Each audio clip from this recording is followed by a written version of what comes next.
हमारे channel S4E में आपका स्वागत है। हमारी वीडियो को लाइक करें, चैनल को सब्सक्राइब करें, ऑल सिलेक्ट करें हमारी वीडियो सबसे पहले देखने के लिए।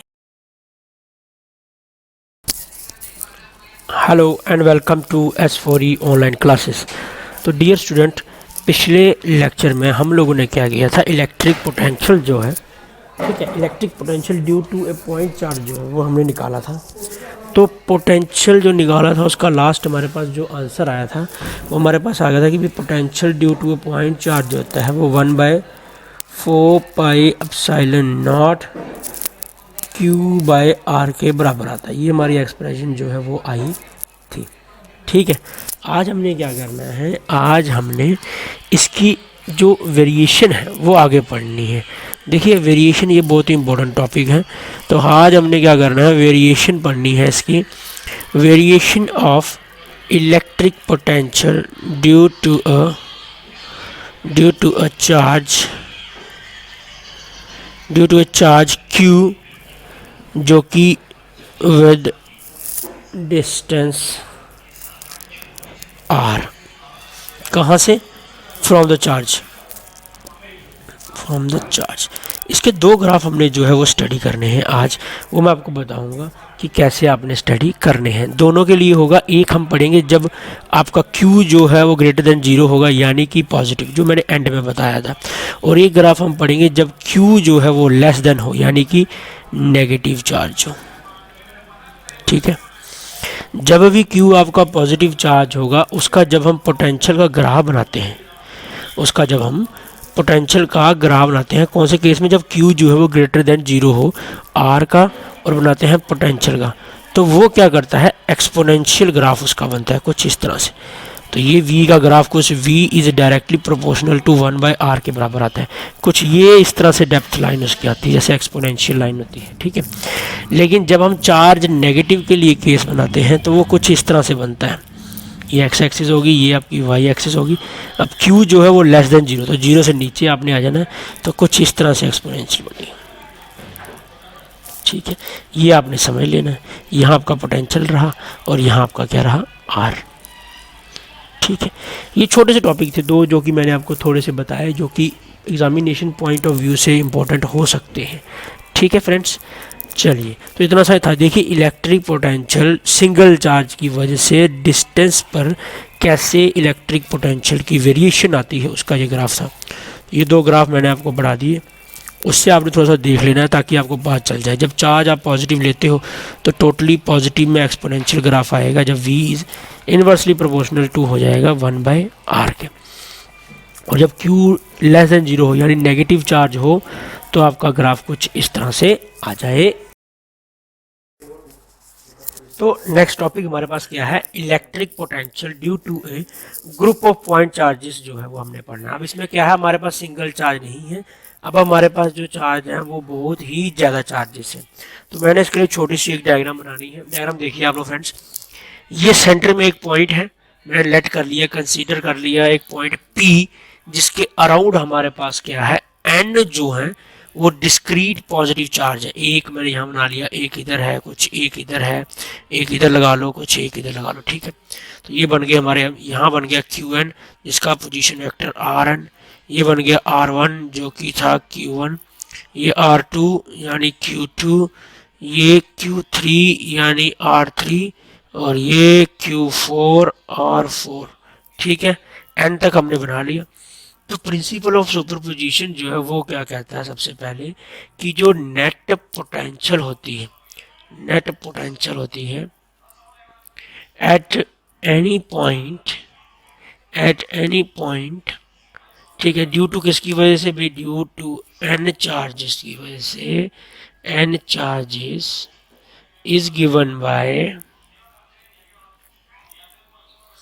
algebraic sum of their individuals potentials at that point। ठीक है, at that point यानी कि उस पॉइंट पर जो अलजेब्रिक सम होगा सारे इंडिविजुअल पोटेंशियल का उसी के बराबर होगा पोटेंशियल आपका नेट। तो ये कैसे निकालेंगे, हमने क्या किया, वही कंसीडर कर लिया कि हमने एन, ठीक है, एन डिस्क्रीट पॉइंट चार्जेस कर लिए, कितने, एन। चार्जेस कैसे होंगे, Q1 Q2 so on to Qn, जो कि आर एट डिस्टेंसेस, उनके डिस्टेंसेस क्या होंगे, R1 R2 so on to Rn तक, ठीक है, रिस्पेक्टिवली। ये क्या कर रहे हैं, फ्रॉम ए पॉइंट P से, ठीक है। तो हमने क्या करना है, पोटेंशियल निकालना है सबसे पहले, potential at P due to Q1 charge. Q1 charge जो पोटेंशियल वो V1 होगा, फार्मूला V1 का वही 1/4πε0 Q1/R1 का डिस्टेंस, ये पहली इक्वेशन होगी।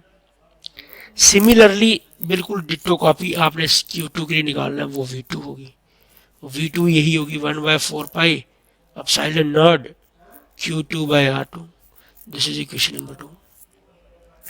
सो on to similarly for 3 4 5 6 so on to, मैं डायरेक्ट एन के लिए लिखूंगा तो वो Qn होगा, जो Qn होगा उसका पोटेंशियल Vn होगा, और वो किसके बराबर होगा भाई, 1/4πε0 Qn/Rn के बराबर होगा, ठीक है। तो सपोज करो कि ये वाली इक्वेशन जो है वो आपकी कौन सी होगी, nth वाली इक्वेशन होगी। अब आपने principle of according to superposition principle लगा लेना आपने, ठीक है। वो आपको कहेगा टोटल पोटेंशियल V होगा जो सम होगा इंडिविजुअल के बराबर, ठीक है कि नहीं। तो आपने सारे पोटेंशियल प्लस कर देने। अब सारे पोटेंशियल प्लस करेंगे तो क्या आपके पास आएगा, that V equal to 1/4πε0 Q1/R1 plus 1/4πε0 Q2/R2 plus so on to 1/4πε0 Qn/Rn के बराबर आ जाएगा। सपोज इस इक्वेशन नंबर 5, अगर ये n है तो ये आप स्टार लगा लो, चलो स्टार इक्वेशन बनी, ठीक है कि नहीं। चलिए इसके आगे चलेंगे। अब इस इक्वेशन को आपने क्या करना है, आगे सॉल्व करना है। सॉल्व करने के लिए आप लोग क्या करोगे, सबको प्लस करो। तो सबको प्लस करने के बाद आपके पास एक जनरल इक्वेशन क्या बन जाएगी, देखिए ध्यान से, v जो होगा वो 1/4πε0, तो सब में कॉमन है, सब में से कॉमन निकाल लिया। आगे समीशन लग जाएगा, और समीशन जो होगा वो i इक्वल टू 1 से लेकर आपका n तक होगा, q से लेके i divided by r i, ठीक है। तो ये हमारे पास वैसा वाला रिलेशन आ गया, तो जो मैंने आपको बताया था, ठीक है कि नहीं। बात आ जाती है कि ये वो इलेक्ट्रिक पोटेंशियल है, यानी प्रिंसिपल के हिसाब से। अब अपने क्या करना है, इनको ही इन टर्म्स ऑफ, अगर मुझे in terms of position vector लिखना हो, in terms of position vectors इनके लिखने हो, तो ये किस तरह से लिख पाऊंगा, तो ये आपने समझना है। पोजीशन वेक्टर लिखने के लिए आपको एक टेस्ट चार्ज मानना पड़ता है, तो किसी एक को आपने पहले मान लेना है पोजीशन वेक्टर, जो कि P पॉइंट का P पॉइंट का खुद का मान लेना, कुछ R0 मान लेते हैं हम लोग, ठीक है, वैसे निकालते हैं। तो लेट हमने क्या किया, अपने से मान लिया R1 vector, R2 vector, so on to Rn vector, जो क्या है वो पोजीशन वेक्टर है किनके, of charges Q1 Q2 so on to Qn, ठीक है। लेट हमने माना कि P जो है वो वाला बी द पॉइंट जिसका पोजीशन वेक्टर क्या है, having position vector R0 vector, जहां पर हमें इलेक्ट्रिक पोटेंशियल जो है वो कैलकुलेट करनी है। P पॉइंट पे हमें क्या करना है, इलेक्ट्रिक पोटेंशियल जो है वो निकालनी है। तो electric potential at P due to all these charges is, उसको हम कैसे देंगे भाई, V वही रहेगा, वही सेम 1/4πε0 आगे Q1 रहेगा, लेकिन चेंज आएगी डिस्टेंस में। अब हम डिस्टेंस नहीं ले रहे, अब हम ले रहे पोजीशन वेक्टर। तो R0 माइनस R1 पहले के लिए, ठीक है, ध्यान समझना। 1/4 पाई एप्सिलॉन नॉट Q2 के लिए R0 तो सेम ही रहेगा और R2 आ जाएगा यहाँ पर, plus so 1/4 pi epsilon not into Qn divided by R0 से लेकर Rn तक का डिफरेंस। जब समीशन करेंगे तो टोटल पोटेंशियल हमारी कितनी आ जाएगी, 1/4 pi epsilon naught summation I goes to 1 to n, और Q का I आ जाएगा, और यहाँ आपने क्या करना है अभी, R0 तो सेम रहेगा, सिर्फ R I आ जाएगी। तो ये आपका क्या हो जाएगा, in terms of position vector इसका आंसर हो जाएगा। बहुत ही सिंपल है। पहले हमने जर्नल इक्वेशन निकाली है पोजीशन वेक्टर की, जर्नल इक्वेशन निकाली है इलेक्ट्रिक पोटेंशियल की, जो due to the n charges हों, और उसके बाद हमने क्या किया, इलेक्ट्रिक पोटेंशियल उसी पॉइंट पे निकाली, लेकिन अब हमने इन टर्म्स ऑफ जो है वो पोजीशन वेक्टर निकाली है। ठीक है फ्रेंड्स, तो दो ये क्वेश्चन जो थे वो हो गए आपके। तो इसके बाद हम नेक्स्ट डिस्कस करेंगे। चलिए, तो डियर स्टूडेंट्स, हमारे पास जो टॉपिक है उसका नाम है, अब आपने क्या करना है, पोटेंशियल निकालना है किसी ऐसे पॉइंट पर जो क्या हो, एक इलेक्ट्रिक डाइपोल के ऊपर हो। ठीक है, तो डायग्राम कुछ इस तरह से रहेगी। हम एक इलेक्ट्रिक डाइपोल जो है वो ड्रॉ करेंगे। देखिए मैं आपके सामने ड्रॉ कर रहा हूँ। हम लोग क्या लेंगे, दो पोल, डाइपोल का बात चल रही है, दो पोल हो जाएंगे, एक यहाँ पर ले लिया, एक यहाँ पर ले लिया।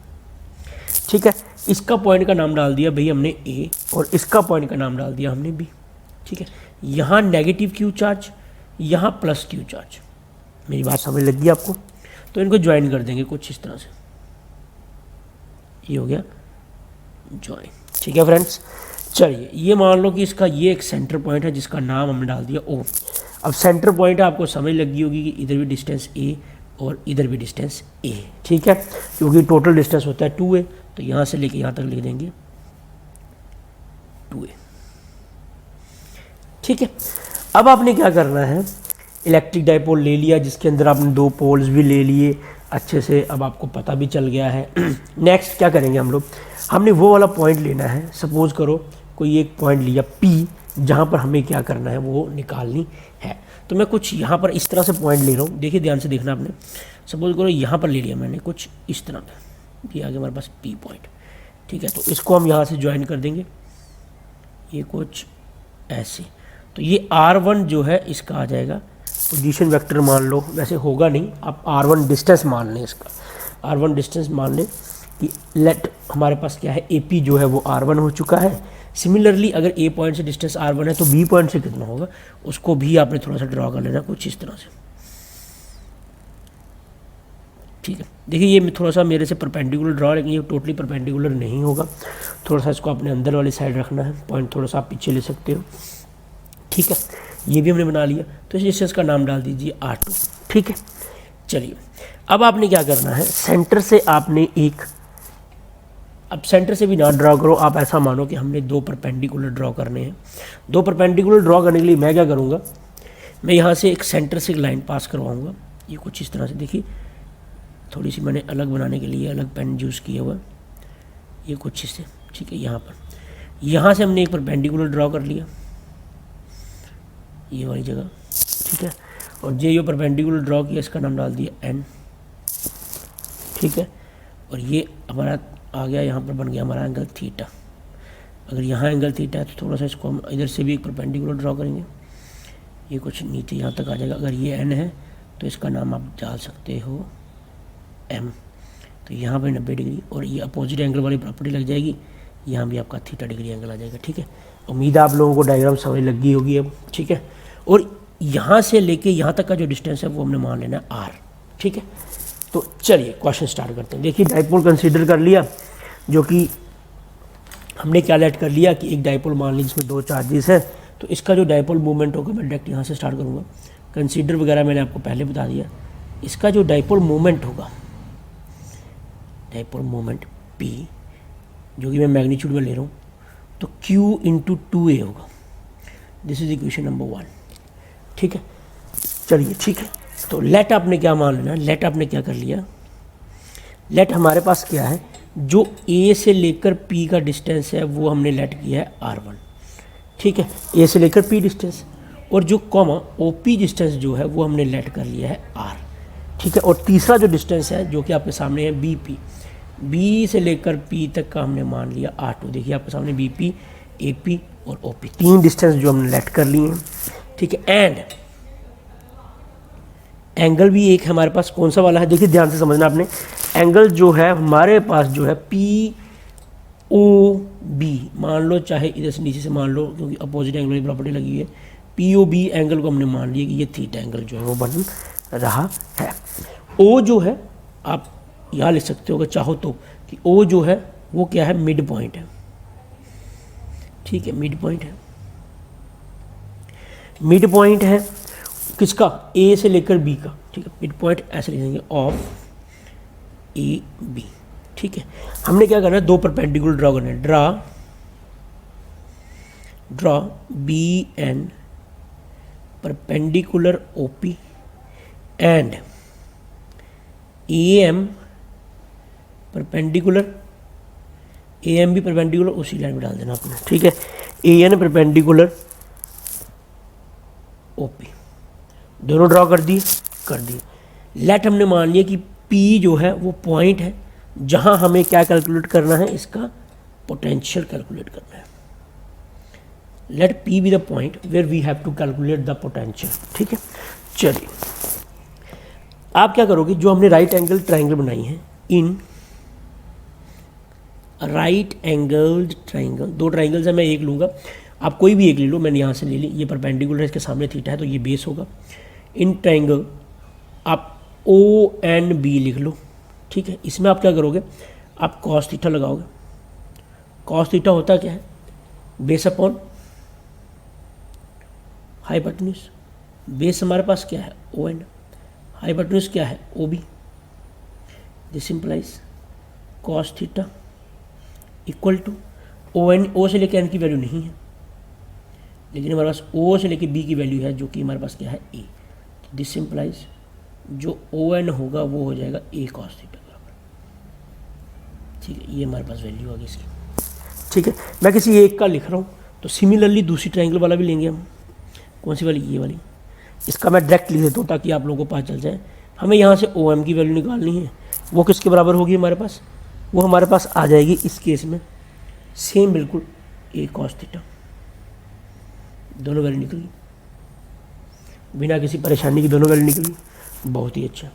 अब आप एक चीज़ देख पा रहे हो कि कल हमने एक चीज़ पढ़ी थी कि पोटेंशियल निकालने के लिए जो V होती है वो होती है 1/4 pi epsilon naught Q by distance. तो डिस्टेंस एक केस में R2 है, एक केस में R1 है, यानी दोनों पॉइंटों का A और B का अलग अलग हमारे पास क्या होगा, अलग अलग जो है वो पोटेंशियल होगा, सीधी सी बात है, बिल्कुल सही। तो हमें पोटेंशियल चाहिए P पे, टोटल देयरफॉर पोटेंशियल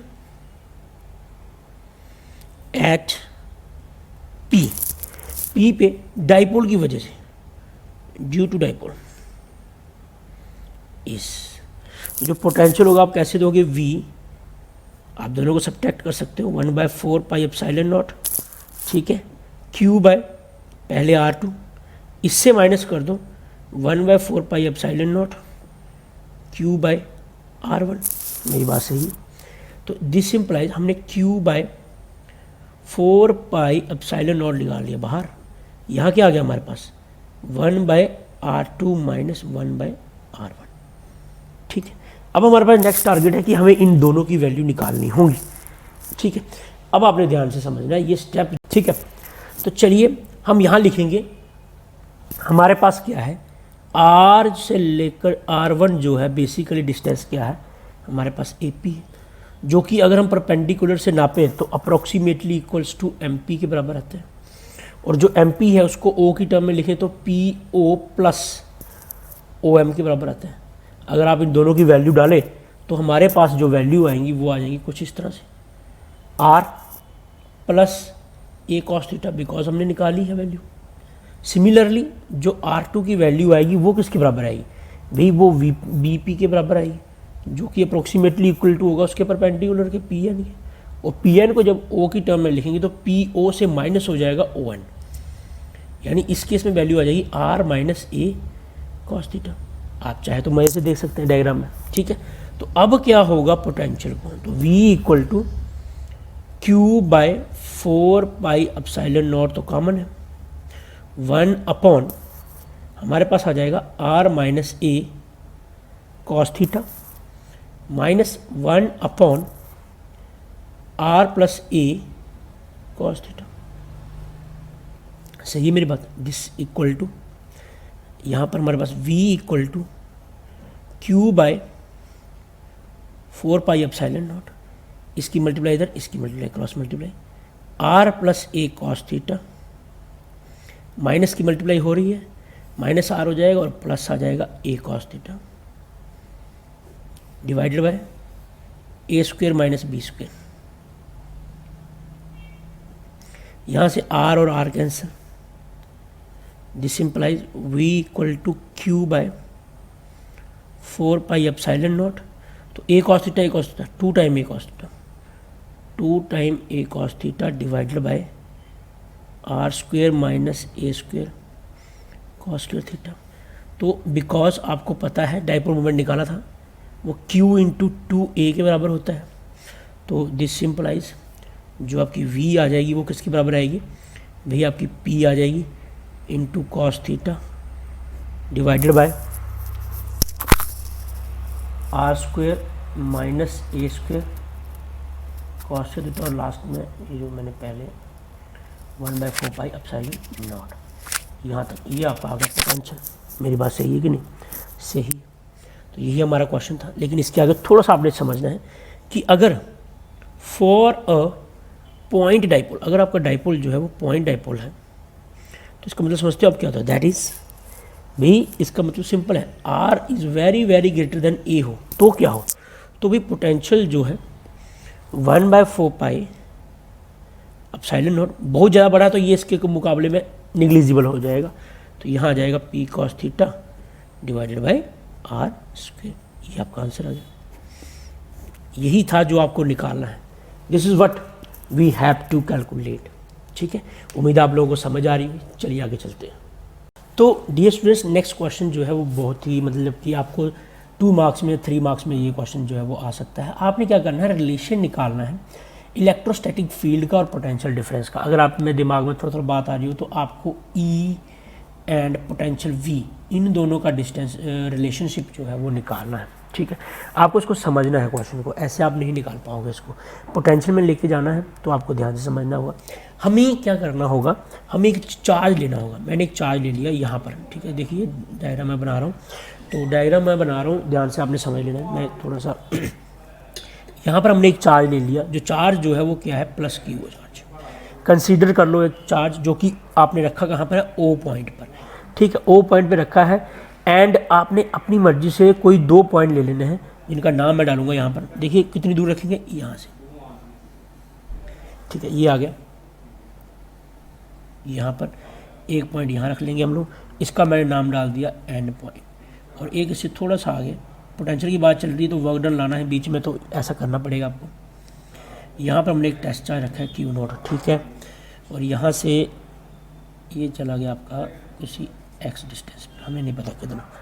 ठीक है, यहाँ से पॉजिटिव चार्ज है तो electric field away from the charge. ठीक है, ये भी आपने याद रखना है, और ये फोर्स आ गया। ठीक है, अब आपने क्या करना है, ठीक है, यहाँ तक का जो डिस्टेंस है मतलब आपने जो आपने निकाला हुआ ना क्वेश्चन, उसी पे जाना है, पोटेंशियल डिफरेंस पे। इलेक्ट्रिक पोटेंशियल का निकाला था वर्क डन वाला, उसी के ऊपर आपने जाना है पूरा। तो हमने ऐसा मान लिया जो एंड पॉइंट जो है वो क्या है, यहाँ से एक्स डिस्टेंस पर है, यहाँ तक का डिस्टेंस जो है वो डी एक्स है, छोटा। एक्चुअली छोटा अमाउंट ऑफ डिस्प्लेसमेंट होगी तो छोटा वर्क डन होगा, जो कि हमें चाहिए ही चाहिए इस केस में। ठीक है, अब ध्यान से समझिए क्या करना आपने क्या कर दिया आपने एक चार्ज ले लिया। ठीक है, प्लस क्यू चार्ज लिया। प्लस क्यू चार्ज लेने के बाद आपने बोल दिया कि प्लस क्यू चार्ज जो है जिसे हमने कहाँ रखा हुआ है भाई, ओ पे रखा हुआ आपने, और 2 पॉइंट हैं, एक का पॉइंट का नाम है एन और एक का पॉइंट एम, जो कि आर एट एक n जो है वो x डिस्टेंस पर है and x plus dx distance पर जो है वो कौन है, m है। कहाँ से लेके, o अलोंग x एक्सिस, मैं लिखूंगा अलोंग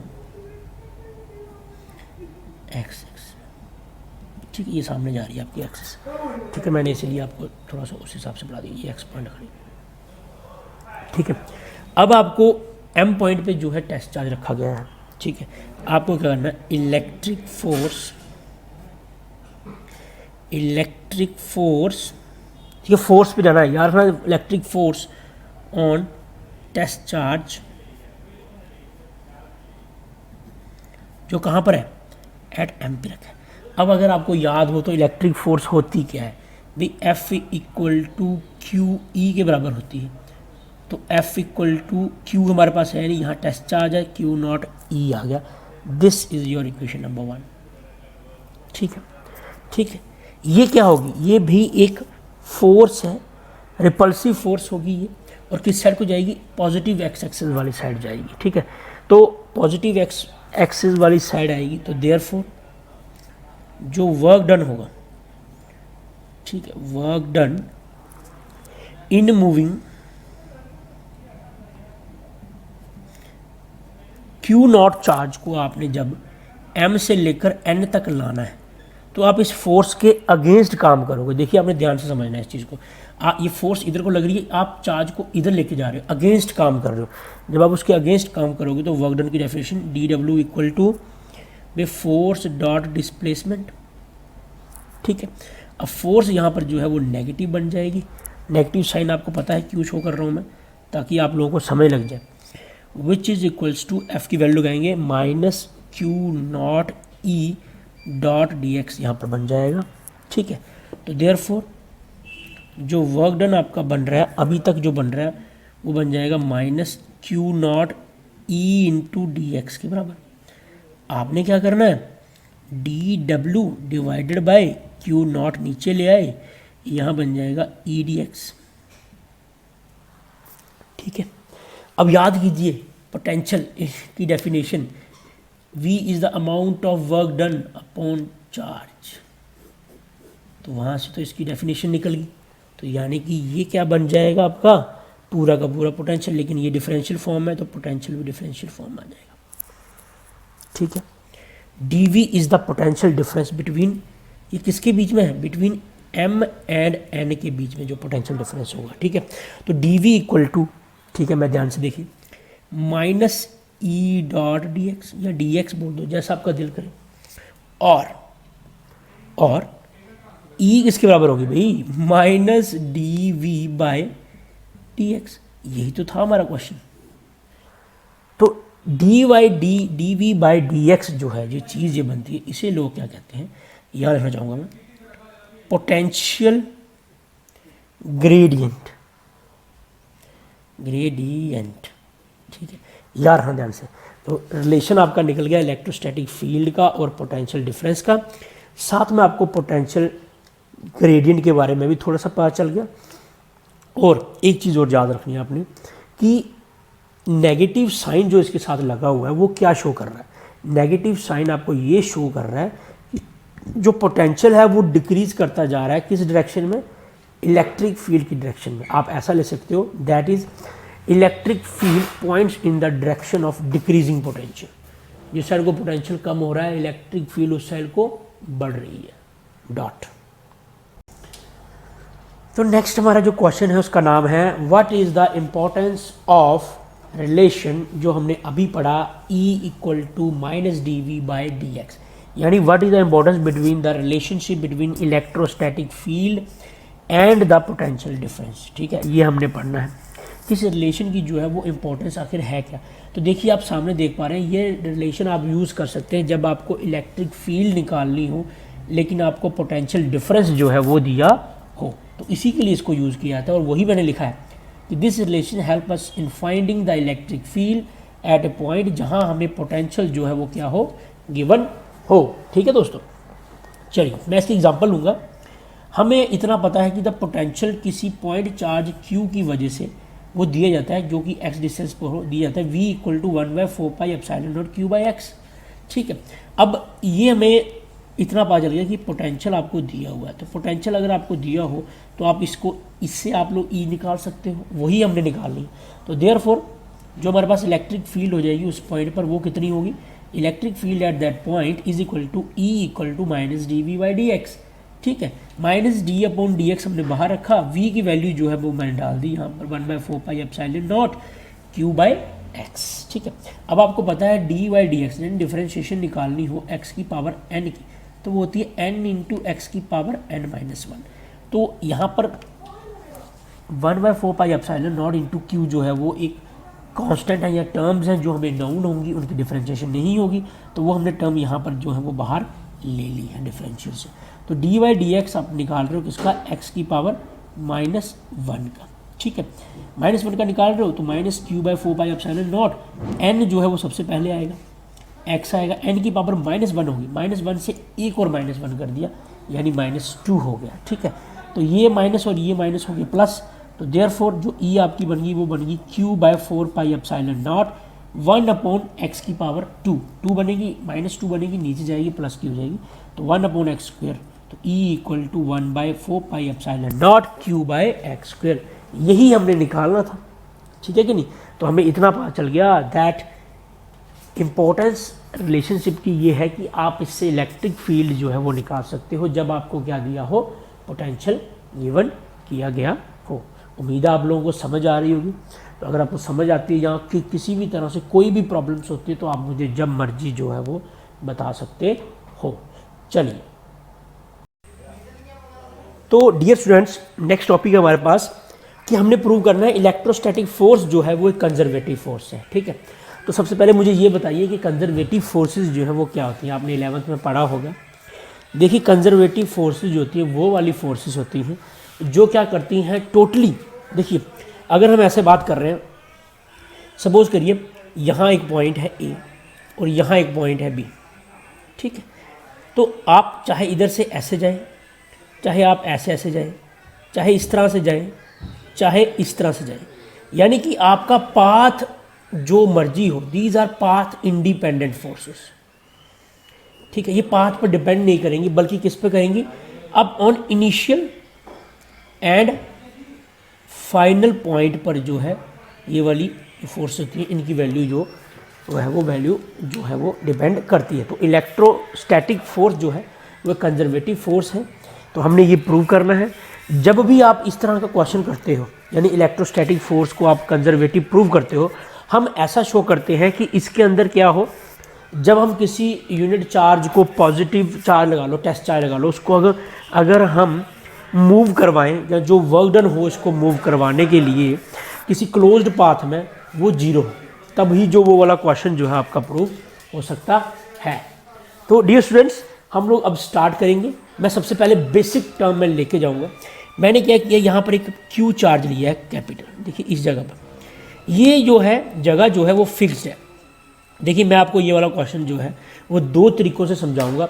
आपको जो तरीका बेस्ट लगे आप वो पेपर में कर सकते हो, वो आपकी मर्जी है। ठीक है, ये क्यू चार्ज हमने एक लिया जिसकी जगह जो है वो फिक्स्ड है, और यहाँ हमने एक चार्ज लिया है छोटा, मैं इसको डिनोट करूँगा स्मॉल क्यू से। अब ये जो है वो मूवेबल है, ये चार्ज जो है ये मूवेबल है, यानी ये जो चार्ज है ये आगे पीछे घूम सकता है।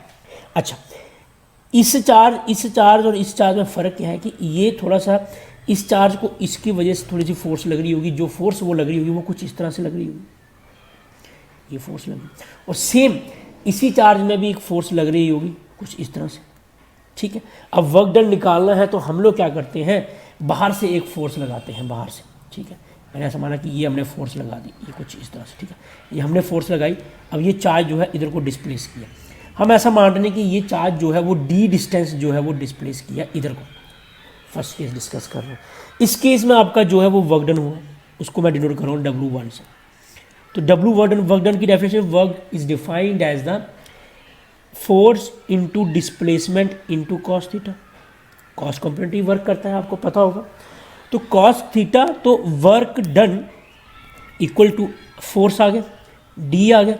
अब cos theta is angle between force and displacement. अगर आप पहला केस डिस्कस कर रहे हो तो फोर्स इस साइड को लग रही है, डिस्प्लेसमेंट इस साइड को, दोनों एक दूसरे के साथ इस तरह से अपोजिट चीज़ें बना रही, एक इस साइड को एक इस साइड को। एंगल 180 डिग्री, ठीक है, फोर्स इधर को, डिस्प्लेसमेंट इधर को, तो बन जाएगा एफ डी 180 डिग्री, यानी कॉस 180 डिग्री बन जाएगा। तो यानी W1 की जो वैल्यू आपके पास आ जाएगी वो हमारे पास आ जाएगी माइनस ऑफ एफ डी, यानी ये वो वर्क डन हुआ जब हमने इस स्मॉल चार्ज को डिस्प्लेस किया टूवर्ड्स द जो फिक्स चार्ज हमने रखा है, ठीक है। ये हो गया हमारा पहला केस। तो इस केस में क्या हुआ, हमारे पास माइनस एफ डी जो है वो आ गया। Now we will discuss about कि अब हमने ये वाली फोर्स जो है, देखिए ध्यान से समझना आपने, ये फोर्स तो लग रही है, अब हमने ये वाली फोर्स लगाना बंद कर दिया। अगर हम ये वाली फोर्स लगाना बंद कर देंगे तो चार्ज आपका अब इस फोर्स की वजह से पीछे वाली साइड जाएगा, तो डिस्प्लेसमेंट किस साइड को, पीछे वाली साइड को। तो एक extra amount of work done और होगा जिसे हम W2 से डिनोट करेंगे, दोबारा वही same definition F T cos theta. लेकिन अब आपने नोट किया कि फोर्स इस साइड को है, डिस्प्लेसमेंट भी इस साइड को। मेरी बात समझ रहे हो आप लोग? तो यहाँ आ जाएगा W2 इक्वल टू, यानी फोर्स भी इधर और डिस्प्लेसमेंट यानी एफ डी कॉस 0 डिग्री। अब 0 डिग्री यानी वर्क डन आपका 2 जो हुआ वो कितना हुआ भाई, एफ डी हो गया, एक वॉल्यूम। अब हमने क्या निकालना, अब कुछ नहीं निकालना, अब आपको आंसर निकालना सीधा। देयरफॉर जो नेट वर्क डन होगा, जैसे हम लोग बोलेंगे W जो कि होगा सम ऑफ W1 प्लस W2, सम करेंगे तो minus F D plus F D जो कि होगा 0। तो वर्क डन जो है वो 0 आ गया। इसका मतलब ये हुआ, यहाँ से आपकी ये प्रूव होगी कि इलेक्ट्रोस्टैटिक फोर्स के अंदर आप किसी भी पॉइंट चार्ज या टेस्ट चार्ज को मूव करवाते हो, जो अमाउंट ऑफ वर्क डन होता है वो होता है 0। तो अमाउंट ऑफ वर्क डन अगर 0 होता है, इसका मतलब आपकी इलेक्ट्रोस्टैटिक फोर्स जो है वो क्या है, कंजर्वेटिव है। देखिए स्टूडेंट्स, ये पहला तरीका है प्रूव करने का, ठीक है, is the first way. Now we will discuss about the second way to prove electrostatic force जो है वो एक कंजर्वेटिव फोर्स होती है। चलिए, तो dear students, now we will discuss about the second way जिसके द्वारा हम लोग ये प्रूव कर सकें इलेक्ट्रोस्टैटिक फोर्स जो है वो एक कंजर्वेटिव फोर्स होती है। इसको प्रूव करने के लिए दोबारा हम वही सिस्टम लगाएंगे कि हमने जो है वही प्रूव करना है कि जब वर्क डन होता है, जब हम किसी यूनिट पॉजिटिव टेस्ट चार्ज को मूव करवाते हैं किसी क्लोज्ड पाथ में, तो वो क्लोज पाथ होगा इन इलेक्ट्रिक फील्ड, वो होता है 0। तो मैं ऐसे लिखूंगा कि आपको ये प्रूव करने के लिए हम सिर्फ ये शो करेंगे, वी विल शो दैट कि जो वर्क डन होता है in moving a unit positive test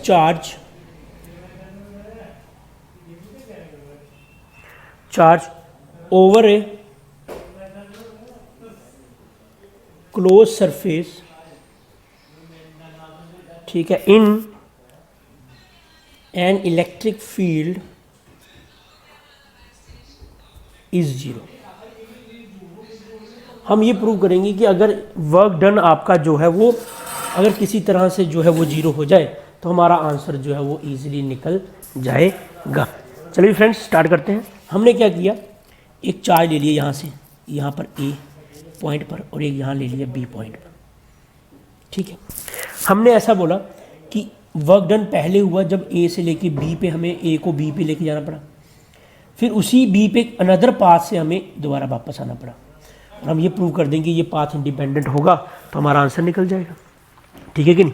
हमें जो मेन टारगेट हमारा यही है कि जो टोटल वर्क डन हुआ है वो हमें 0 प्रूव करना है। अगर हम 0 कर पाते हैं तो हमारी इलेक्ट्रोस्टैटिक फोर्स जो है वो क्या बन जाती है, एक कंजर्वेटिव फोर्स बन जाती है। हमने क्या किया, लेट माना कि WAB जो है वो वर्क डन है, जो A को B तक ले जाने के लिए लगा या हुआ, वो वाला वर्क डन हुआ। Work done in taking A to B, ऐसा बोल लो, work done in taking A to B। हमें इतना पता है, वी नो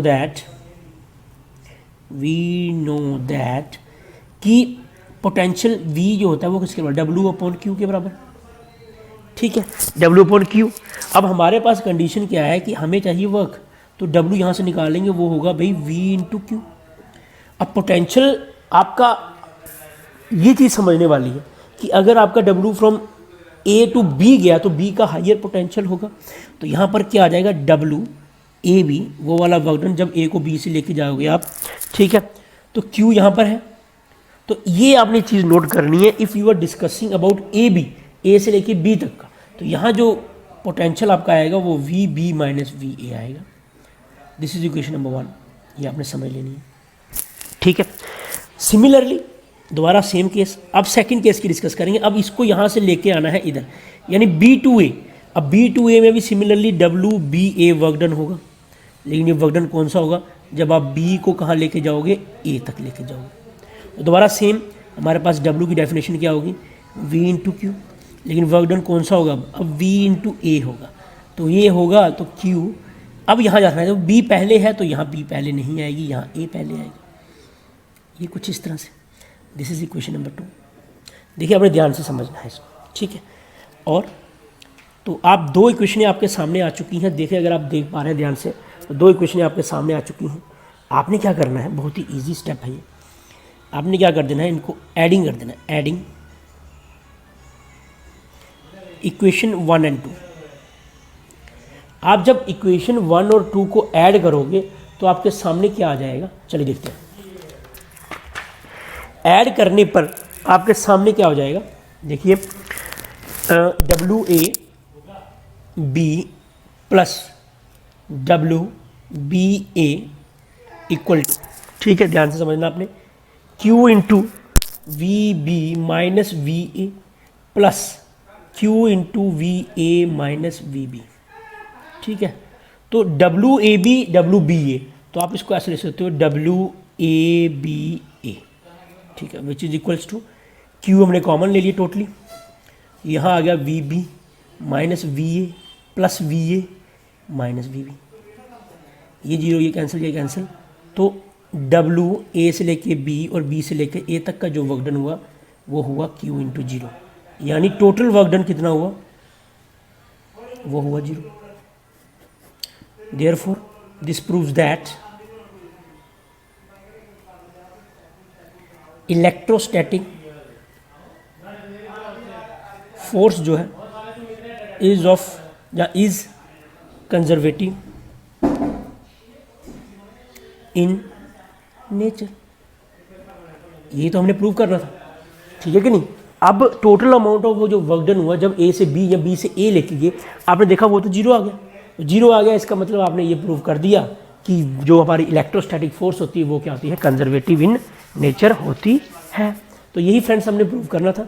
इसी के साथ आपका ये वाला लेक्चर जो है वो ख़त्म हो जाता है। उम्मीद आप लोगों को ये वाला चीज़ जो है वो समझ आई होगी। मुझे पूरा यकीन है कि आपको ये वाली वीडियो बहुत अच्छी लगेगी। तो till then take care yourself, stay home and stay safe. Bye bye students.